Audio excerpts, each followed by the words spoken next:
Welcome to Comics Are Awesome, brought to you by Alter Ego Comics. I'm Mark. And I'm Josh. And we're here to talk about this week's best comics. We're two guys that work in a comic shop, so we know a thing or three. At least we like to think that. My pick of the week this week is Judas, number 1 of 4, written by Jeff Loveness, artwork by Jacob Rebelka. This is published by Boom Studios. And this is just a really beautiful book. The artwork on here is fantastic. But the subject matter is very interesting to me. I'm born and raised Catholic, so Judas has been part of my upbringing. My parents call me Judas. No. So we hear a lot about Jesus all over the place.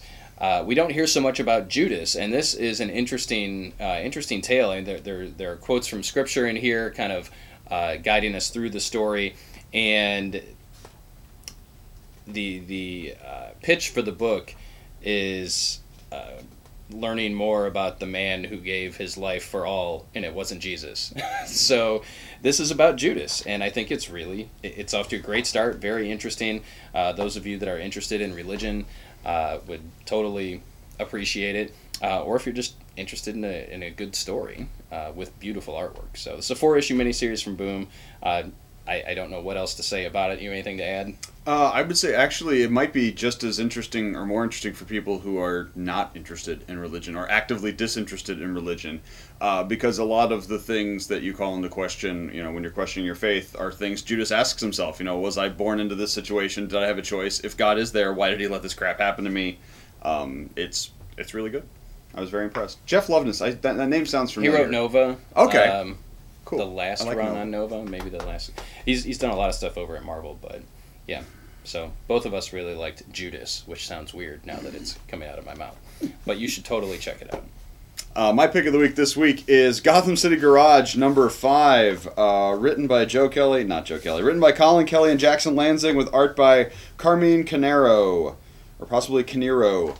And this continues the story of a post-apocalyptic version of the DC Universe where Lex Luthor has teamed up with Batman to keep people docile and stable in cities. And those with the will to be free have broken off into the wasteland to run in motorcycle gangs and fight for justice and freedom. It is super, super awesome. This issue especially was great. We get basically the first 3/4, or actually really the whole book, is Barbara Gordon and Kara Gordon, who is Supergirl, writing letters to each other. They're sisters, or they were raised together in this series. And they're not letters they ever expect the other person to get. Barbara has stayed back in the society. She's been told by Lex Luthor and by the government that Kara killed their father, Jim Gordon, and ran away. And Kara believes that her sister hates her because she assumes that she killed her father and abandoned her. So they're both writing these letters to their siblings. And then we see it overlain with both their history and their present and how they're dealing with the separation. And slowly, as the letters continue, as the story goes on, they sort of come closer together in world viewpoint, and maybe somebody gets broken out of a city and there's stuff going on. Really cool. It's great to see a Batman that's not necessarily the good guy, but is not necessarily the bad guy either. He's clearly dealing with a situation that's beyond his control. But it's just really, really great storytelling, great emotional character stuff. If you love the DC Universe, there's a lot to love in this book. Okay, next up for me, Daredevil number 596, written by Charles Soule, artwork by Stefano Landini. This is the second part of the Mayor Fisk storyline. So Wilson Fisk has been elected mayor of New York City, and Matt Murdock is pissed. And understandably. So in the last issue, Daredevil pays the mayor a visit, and he realizes after this that Fisk has kind of taunted him into breaking into his office and threatening the mayor. So now Daredevil is public enemy number 1, and the entire New York City police force is after him. And that's what the bulk of this issue is. And it's a lot of New York City safety services people and reporters talking about how Daredevil used to be a hero. Why would he do this? And even the cops are saying, Fisk is a dirtbag, but he's still mayor. And when Daredevil threatens the mayor, he threatens the city. So now Daredevil is in deep doo-doo. So we also see the return of Muse, the Inhuman serial killer that was part of a great storyline that Charles Soule did not too long ago. And the end of the book presents us with the team-up that you never thought you would see. And I just am loving everything that Soule's doing with Daredevil. It's top-notch stuff.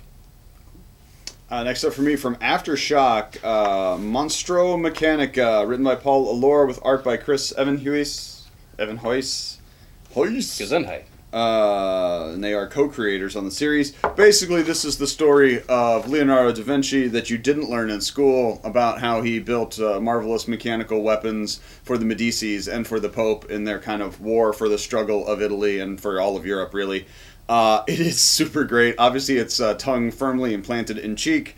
But basically, we start with him and his female apprentice, who dresses like a boy because it would be untoward for a girl to be the apprentice of Leonardo da Vinci, going out in the night and fighting with a giant wooden mechanical automaton. It pokes a lot of fun at history, at the social cues of the time. It's interesting and witty and fun, and it was not at all what I expected. I was kind of... A lot of times with alternative history kind of stuff, you get one thing changes and then everything else is the same. But I think we're definitely seeing, there's more of science fiction, kind of science fiction-y type themes and questions in it than I expected. I think if you like books like Descender or anything like that, you would really enjoy it. And obviously if you're a fan of the Renaissance, of the works of Leonardo da Vinci, of the Pope. Five Fifths of Science. Five Fifths of Science would be a good parallel. If you liked Matt Fraction's Five Fifths of Science, you would like this. And you should have liked Matt Fraction's. Yeah, totally. So let's talk about Aftershock just for 2 seconds. They're putting out some amazing books. If you are not checking out comics by Aftershock, you're missing out. Lots of talent. They've got name creators. They've got creators that we're not familiar with, like I'm not familiar with Paul Allore, but I really love this too. The artwork is top notch. You know, books like Normals and Rough Riders and Animosity and Monstro Mechanic. I mean, really, I could rattle off 6 to 12 different books that Aftershock has published that are totally worth your time and money. So if you're looking for fresh, new stuff, and they break all genres. Mm-hmm. I don't even know if that makes sense. But well, I mean, almost every book you just listed is at least 2 genres. Right, and they're different enough. It's not like they're only producing sci-fi or they're only producing horror or they're only producing this or that. Just a wide variety of awesome comics coming out of Aftershock. So tip of the comics are awesome hat to Aftershock.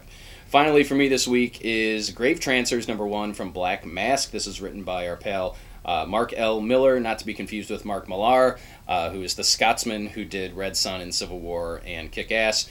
Mark L. Miller has done things like Jungle Book over at Zenescope, the reimagining with the female Mowgli, and Pirouette, the series that never ended, that we will be seeing a collected edition for, which was super awesome, about a circus clown that wants to be an acrobat and with some creepy undertones. So Grave Trancers is firmly set in the horror universe. The artist on this is James Michael Wynot. Why not?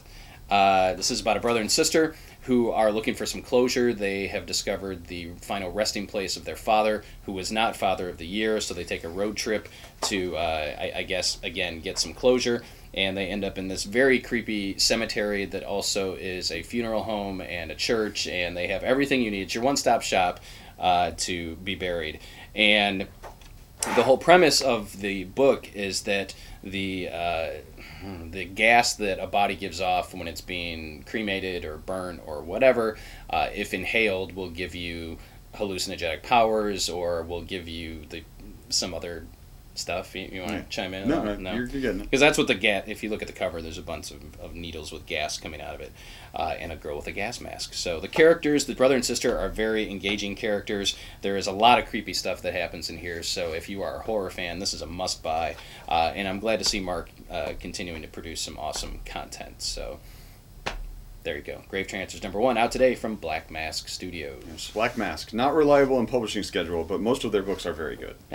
It is what it is, man. It is, yeah.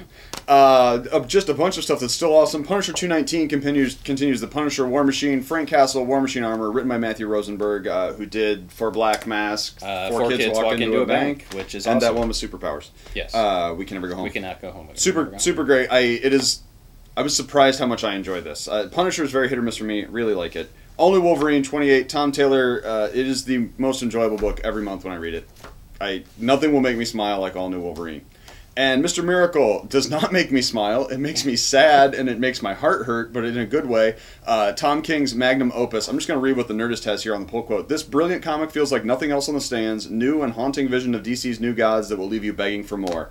And that is absolutely true. It is beautiful and poignant and painful and amazing. And I could give a crap about the new gods. So making me care about them is an achievement in and of itself. Honestly, making anyone care about the new gods is an achievement. Anyone under 60.